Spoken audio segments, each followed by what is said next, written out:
Halo, assalamualaikum. Selamat datang di channel Guru IPS Purnio. Oke ya.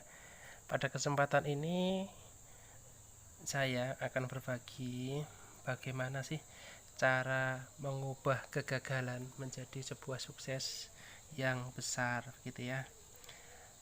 Setiap orang pasti pernah mengalami kegagalan dalam hidupnya. Kegagalan di sini sangat luas dan terkadang bisa subjektif. Ada yang sukses setelah gagal, tetapi banyak juga orang yang semakin terpuruk pasca mengalami kegagalan. Hal ini tergantung bagaimana langkah kita dalam menyikapi kegagalan. Guru IPS Purnio sudah sharing ya dengan beberapa orang yang bisa dikatakan sukses dan mulai mencari tahu apa rahasia di balik kesuksesan mereka. Ada banyak sekali ya rahasia yang saya temukan di dalam sharing tersebut. Tetapi dari sekian banyak tips-tips dari mereka, akhirnya saya ringkas ya menjadi 5 ya. Dan saya menyebut ini sebagai Panca Marga Jaya gitu ya. 5 jalan menuju kesuksesan gitu ya, kawan-kawan ya. Oke, kita lihat apa saja itu ya. Oke, Panca Marga Jaya ini. Oke. Yang pertama adalah harus berlapang dada. Itu ya. Untuk yang nomor 2 itu adalah merefleksi kegagalan atau introspeksi diri. Yang ketiga, memantaskan diri pada bidang yang kita geluti. Yang keempat, bersedekah. Yang kelima adalah berbakti pada orang tua dan meningkatkan ibadah. Apa sih maksudnya kelima hal tersebut? Nah, kita bahas satu persatu ya. Yang pertama, yang maksudnya harus berlapang dada ya. Di sini sering disebut dengan istilah legowo dalam bahasa Jawa. Oke ya. Maksudnya apa? Nah, maksudnya di sini, oke ya. Orang yang mengalami kegagalan itu pasti sangat terguncang. Ya. Tetapi kekecewaan ternyata bukanlah jalan menuju kesuksesan ya. Apabila kita terlalu lama larut dalam kekecewaan, justru membuat kita semakin terpuruk gitu ya. Untuk bisa bangkit dan berbenah, hal pertama yang saya temukan ini adalah kita justru harus menerima kegagalan itu ya dengan lapang dada atau dengan legowo gitu ya. Dengan begitu kita baru bisa melangkah ke tahap berikutnya, tahap menuju kesuksesan ya tentunya. Nah, yang kedua adalah merefleksi kegagalan atau introspeksi diri gitu ya. Kalau kita sudah mampu legowo ya, kita baru bisa merefleksi kegagalan. Loh, kenapa sih kita gagal? Nah, baru kita berpikir seperti itu. Kalau kita belum menerima, masih kecewa terus, hal-hal negatif terus yang muncul. Hari-hari kita hanya berisi dengan kekecewaan, dan terus begitu. Kalau kita belum menerima kegagalan itu ya. Oke. Pada proses yang kedua ini, pada proses merefleksi kegagalan ini, kita akan mencari tahu kekurangan pada diri kita. Kemudian kita akan menggali potensi dan menyadari batas kemampuan diri ya. Dari sini kita diharapkan mampu menyadari bahwa kegagalan itu terkadang disebabkan oleh diri kita sendiri, bukan faktor dari luar, bukan faktor dari ekstern begitu ya, tetapi faktor dari intern diri kita ya, yang mungkin kita sendiri terkadang tidak sadar ya, macam kesombongan atau perilaku negatif kita di masa yang dulu ternyata membawa kita kepada kegagalan. Kenapa? Itu untuk mengingatkan diri kita agar apa? Agar kita selalu berbuat baik begitu ya.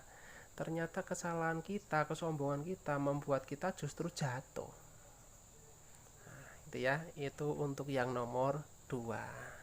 Kalau kita sudah merefleksi kegagalan, baru bisa melangkah ke tahap ketiga ini, kawan-kawan ya.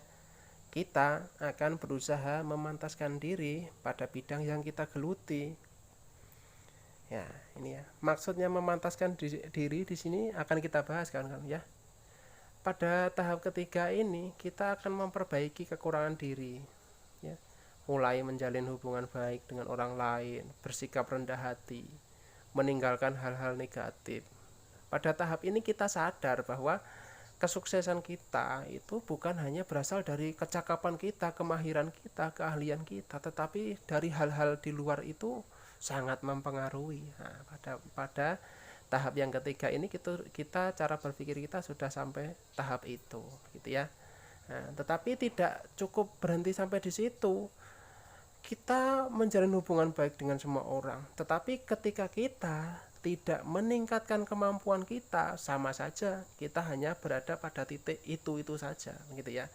Artinya apa? Kita wajib memantaskan diri pada bidang yang kita geluti, gitu ya. Kalau mau sukses harus memang seperti itu, kita harus memantaskan diri. Nah, maksud dari memantaskan diri ini contohnya seperti ini kawan-kawan ya. Misalkan Anda seorang guru, berarti Anda harus menguasai 4 kompetensi guru yang diwajibkan. Nah, dengan begitu berarti kamu baru bisa memantaskan diri pada bidang yang kamu geluti, gitu ya. Kalau kamu seorang ahli hukum, pengacara, ya kamu harus paling tidak menguasai pasal-pasal, ya. Pokoknya semua yang berkaitan dengan keahlian itu harus dikuasai. Itu artinya memantaskan diri. Ketika kita sudah pantas, itu nanti akan menjadi jalan yang mudah menuju kesuksesan kita, ya. Jadi kalau Anda gagal, boleh jadi Anda merasa bahwa Anda belum pantas. Nah, Anda harus koreksi diri dan memantaskan diri. Oke, kemudian tahap yang keempat. Setelah kita mempunyai keahlian yang cukup di bidang yang kita geluti, gitu ya. Nah, kita harus melaksanakan yang keempat ini, ya. Untuk semakin memperlancar ya, bersedekah. Rezeki kita itu 2,5%-nya bukan punya kita, gitu ya. Kemudian rezeki kita juga menjadi bagian dari mereka yang memerlukan. Jadi tidak ada salahnya kita bersedekah. Tidak bisa dipungkiri bahwa menebar kebaikan akan menuai kebaikan pula kawan-kawan. Dengan bersedekah ya, walaupun sedikit, itu akan membuat ringan langkah kita dalam mencapai kesuksesan. Ini sudah banyak sekali dibuktikan oleh orang-orang yang sukses. Bahkan ini saya dapat ketika saya sharing dengan orang-orang yang telah sukses ya, di beberapa bidang tentunya ya. Oke, seberapapun yang kita sedekahkan akan diganti lebih oleh Allah ya. Dengan bersedekah kita sudah membuat orang lain bahagia ya. Bersamaan dengan itu ada doa yang selalu mengiringi langkah kita ya, yang insya Allah doa mereka itu akan diijabah oleh Allah ya. Sudah kita memantaskan diri diiringi dengan bersedekah ya, nah, semakin dekat dengan kesuksesan kita, gitu ya. Kemudian pada tahap yang terakhir ya, semoga nanti bisa kita praktekkan begitu ya, yang terakhir ini ya, berbakti pada orang tua dan meningkatkan ibadah. Oke ya, restu orang tua itu merupakan resep ya, resep yang mujarab untuk menunjang kesuksesan kita. Jadi kita memang harus berbakti kepada orang tua. Tetapi pada puncak ikhtiar kita setelah kita berbakti pada orang tua, kita pun harus bertawakal pada Allah. Nah, tentunya kita pun harus meningkatkan ibadah kita, gitu ya. Kita berusaha, tetapi Allah lah yang menentukan. Ya.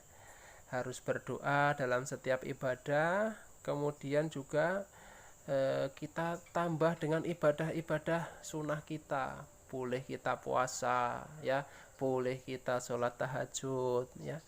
Bagi yang beragama non muslim ya bolehlah dengan amalan-amalan yang sudah diajarkan dalam ajaran-ajaran non muslim gitu ya, ya bagi yang Katolik maupun Kristen begitu ya. Nah, jadi itulah 5 langkah untuk mengubah kegagalanmu menjadi sukses yang besar ya. Coba dipraktekkan saja, siapa tahu memang itu bermanfaat dan mujarab bagi kawan-kawan begitu ya. Oke, semoga bermanfaat.